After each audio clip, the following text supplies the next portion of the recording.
just wanted to do a quick video on how to use the long leash with Wyatt. This is a 20-foot long leash and it is just connected to his flat collar, but you could totally connect it to a training collar. So you notice I have the leash just kind of coiled up, but I have my primary leash grip here separate. So I have my primary leash grip here where my thumb is, and then my fingertip is holding the rest of it. Okay, so that's what's keeping me able to have control at a short distance. So like if I want him to pop back into heel, easy, good job. And then when I'm ready, I just release that primary grip and grab the leash just at the very end. Free. Good boy. Now, find a space where I don't get him all tangled up and gives him a chance to get some zoomies out. And then I can use this as an opportunity for shaping. Yes! Good job, buddy. Good job. So he hits the end. Pop. Yes! Good boy. Good. Pay, pay, pay. Yeah, you're so excited. Free. So the reason I'm using free as a release word is because there's no reward other than the release itself. Okay? Can you go poo-poos? You go poop? And then I'm going to show you how to actually get him back into heel again after I start. Usually my dogs go poop within like 3 minutes. So I'm going to give him another minute and a half or so. And then I'm going to just start walking. And you want to give yourself enough space. So I like to have a little spot where I can kind of rehearse a little bit. And he's just on a flat collar, but I could totally connect, like double clip a prong collar to that. That would keep him from going. And that's the thing, is a lot of times with reactivity, which he is a dog that used to be very, very reactive, we try to hold the dog back and prevent something bad happening, which causes more pressure on the leash and makes the reactivity worse. If I actually let him hit the end of this leash by going after a dog and hold it just short enough that he can't get to the dog, he's gonna correct the shit out of himself. And he probably will never offer it again. Guess what? That's what I did to fix his reactivity, okay? So as I start walking, I've given him 2.5 minutes here. I kind of know his rhythm. He doesn't have to poop. I'm using my feet, actually. Oops. I'm using my feet easy to manage where his body is. So you see that little swirl that he's giving me? No, let's go. Okay, you see that quick reaction there. Good job, buddy. Let's go. And if he didn't turn, I would just step on the leash. Okay, free. That means he can go potty. Good job. You go poo-poos? Do you need to poop? All right, and when it's time to go again, let's go. Good job. And the spatial pressure moving away from him is actually what pulls him into my space. That takes a little bit of trust.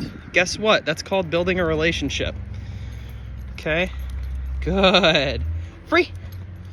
Good job, buddy. Oh, you want to go up on your wall? Yeah. Yeah, you love your wall. Go up there. You want to go up? He likes to climb up here and jump off. Here. Yes. You need to go poo-poos? You gonna go poop? You kind of seem like you need to do it. Do the deed. You go poo-poos? So again, this is a 20-foot leash. I bought it for like $8 on Amazon. It's on our website. No, I'm not gonna send you the link. Just go to the website, check it out. What? Go up there. You wanna go up? Go up. Boing. Good boy. Come on. Good boy. Look at that good man. You're so tall. Mwah. Good boy. Are you ready? Okay. Yeah, say I'm ready. Good boy. Free. Good. Yes. Good boy. No. Pop. Pop. Yeah, good boy. So I can use my feet. Pop right there. And when I stop, I want to sit. Good. Down. All the way. Lay down. Good. He's very frisky right now. Give him a little bit of distance. And I can proof this by dropping the leash. No. I walk back on the leash. I'm gonna walk him all the way back. And I'm gonna give pressure until he goes into the down. Down. Good. Usually I wouldn't repeat the command, but we're not used to doing the pressure like that. We haven't had to in a really long time. Good. Here. Yes.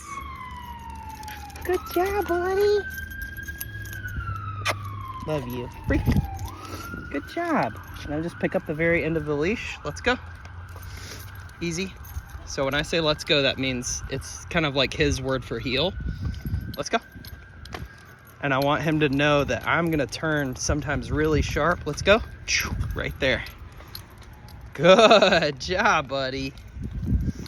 I'm gonna go to this little crosswalk over here and proof his auto sit. Easy. So usually if I'm trying to slow him down, I'm gonna say easy, and I'm gonna tap this leash. So you see him give that little spin. You can tell he's ready for it. No, he's backing up. He should auto sit for me. Hey, good, just a little negative marker. Hey, you know what you're supposed to do here. Okay, let's go. Good boy. He has more freedom, which means that I have to help him make the right decisions for the first couple times that we do it. Easy. Good. Free. You go potty? All right, so this is a good example because there's a person pulling in. I'm gonna free this leash and I'm gonna get over here. Good boy, very nice. You go potty? Go pee pee.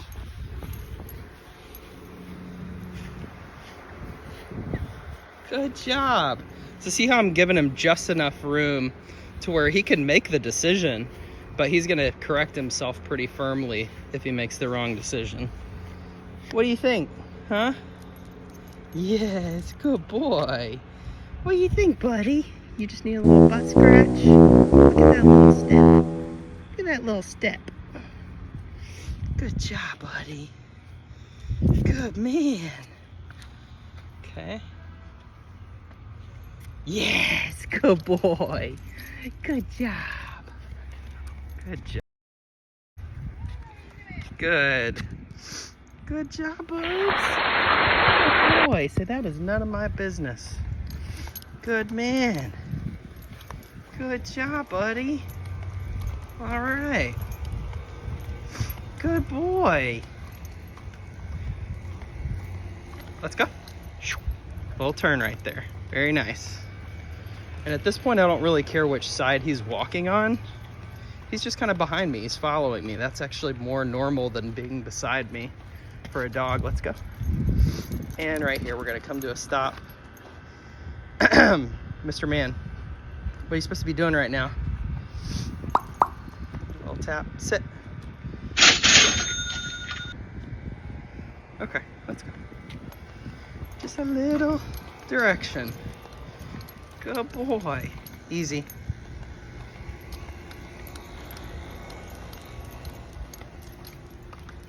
Easy. Pop. So see how I'm using my foot there? Okay. And then as I turn, the goal is no. Let's go. If I say no, then that means that I have to keep on moving. I have to make sure and put energy where I'm actually going. I'm not gonna sit there and like correct him. I'm just gonna keep moving, right? Pop right there. All right, now what do you notice? No leash in the hand anymore, okay? So you can start fading the leash out as long as you have the ability to still give him that correction if you need to, okay? Which is the whole benefit of the long leash. Good job, buddy. This is what I want. No, let's go. This is what I want all my clients to start with. So right here, he should stop and sit. I'm giving him a little feedback here. No. What are you doing, huh? What are you doing, you silly pants? Sit. Good, it's hot. No. Good job, buddy. All right, let's go. Yeah, let's keep moving. We'll only stop in the shade from now on because I know it's concrete's really hot. Good job, buddy. So again, using my feet, I can start fading the leash out a little bit. All right, so I have a blind spot here, so I'm gonna come to a stop in the shade.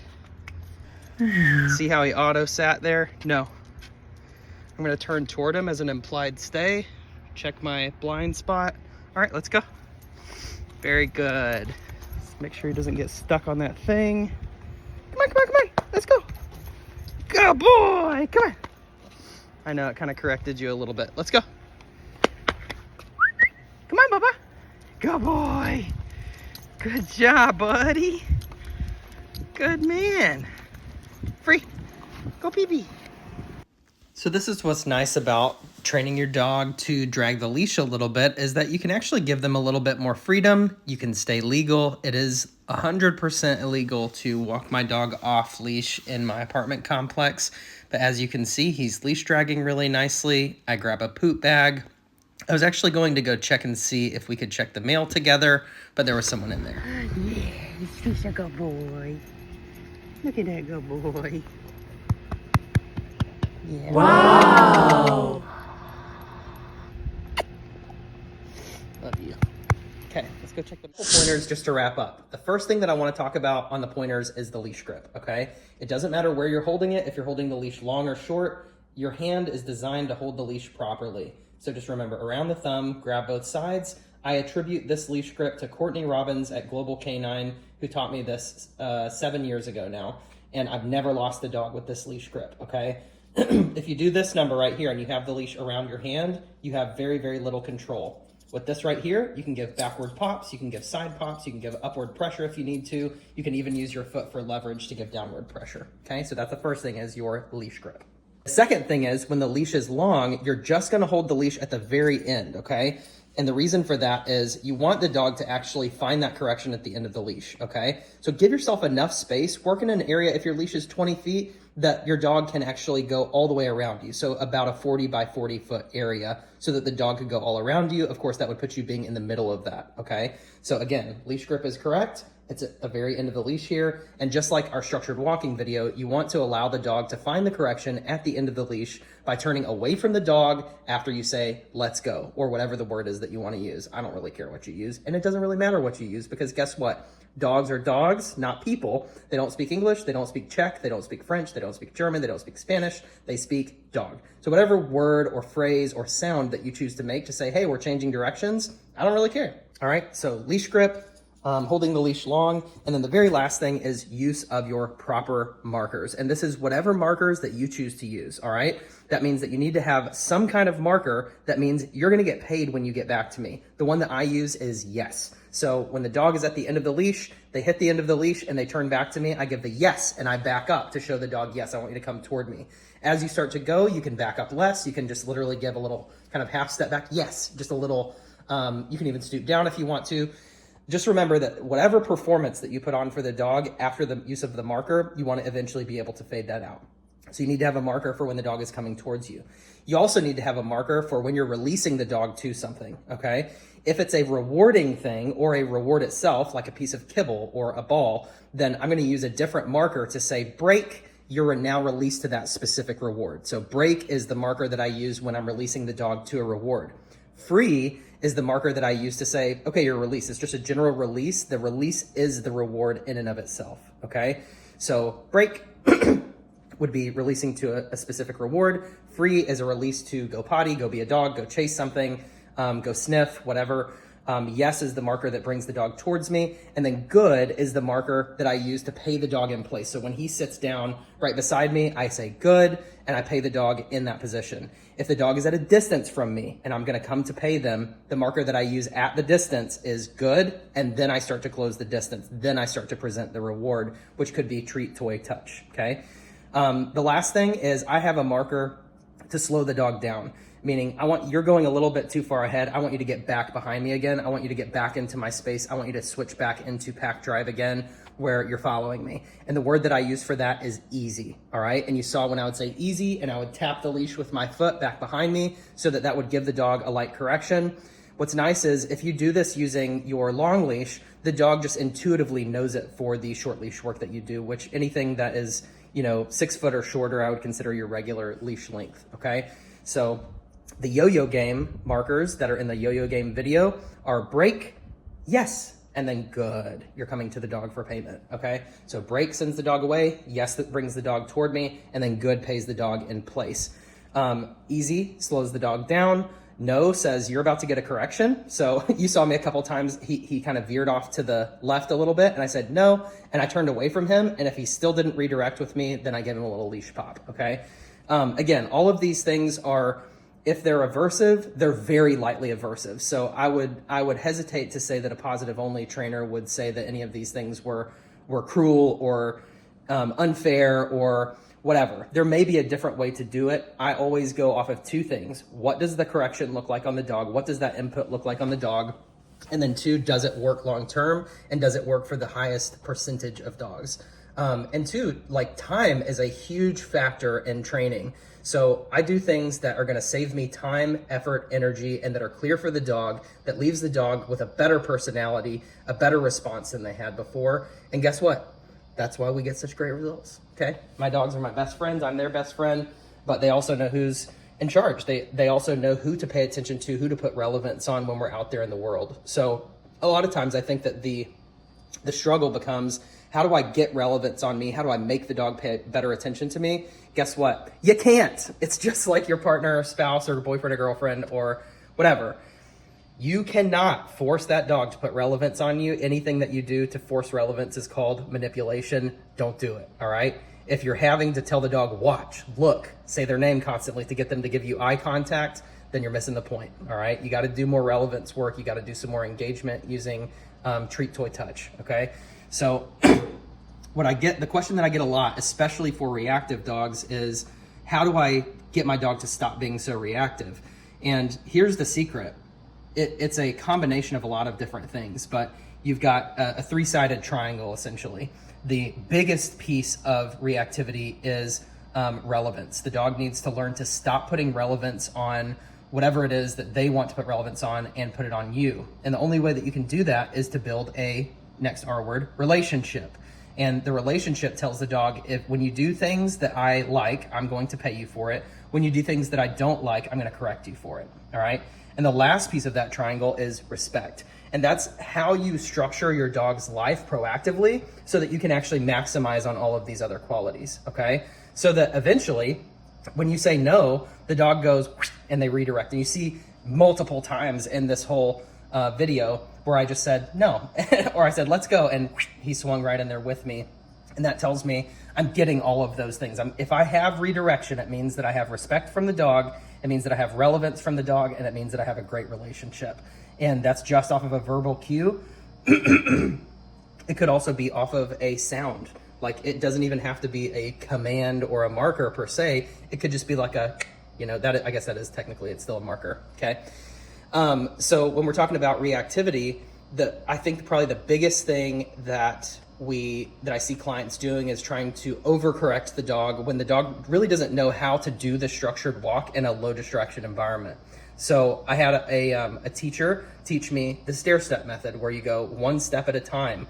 And you go, okay, if we haven't mastered this right here in the living room, then guess what? We're not gonna go out to the sidewalk to do this yet. I'm not gonna have the expectation that, because it should be educate, expect, and then enforce, okay? So if I haven't educated the dog on how to actually do this thing, then I can't really have the subconscious expectation that you should know this thing, okay? That puts my emotions in a place where I can go, I haven't taught this yet, so I can't go, no, and I could, but I'm probably not gonna get a great response from the dog. It actually gives me the ability to go, here's what we do.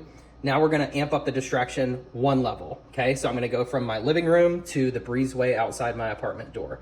And then once we've mastered the breezeway, we're gonna go out for the structured walk on the sidewalk. And then once we've mastered that, we're gonna go to the public park, and then maybe to Lowe's or Home Depot or a patio restaurant, or to outside of a dog park, not inside of it, to a playground, whatever the triggers are that are going to make the most sense for your particular dog, okay? Here's the thing. Too many times I think we separate reactivity from regular obedience. We say, oh, it's a behavioral thing. It is a dog thing. It is very, very natural for dogs to develop. I don't know what is on my nose. I think it's just sweat. Dogs aren't reactive because they're bad dogs. They're reactive because we typically create the reactivity through projection, through our emotions, through pressure on the leash. Sometimes it's a subconscious pressure. Sometimes it's intentional. We're trying to hold the dog back and prevent something bad from happening. And in that process, we build all this tension, especially if you're using a harness or something that maximizes the amount of surface area that is going from your hand holding onto the leash to the dog. Because when you start holding that dog back, it's just like in a bar fight. It's like, hold me back, right? That's going to increase the likelihood that the dog's going to move forward. In recall, we actually use this to build a really nice, solid, firm recall where the dog goes, I know exactly what I'm aiming at because of the back pressure. And as the dog grows more confident, we actually put a harness on them. We put pressure on the leash and we hold it back. And when the owner says here, we release the dog to the owner and they give a yes. And we don't have to say anything. We release the dog just like a little missile. All right. So just remember, backward pressure is more than likely going to make the problem worse. So what that means is that you need to have an aversive enough interruption and thought process that tells the dog, I would like you to make a different decision. I'm giving you an opportunity to do that now. But subtle enough that it doesn't change the dog's personality or their tone. And what I mean by tone is when they switch into aggression. And what happens a lot is the client is too emotional and they give too firm of a correction and the dog bites the owner. They redirect onto the owner, okay?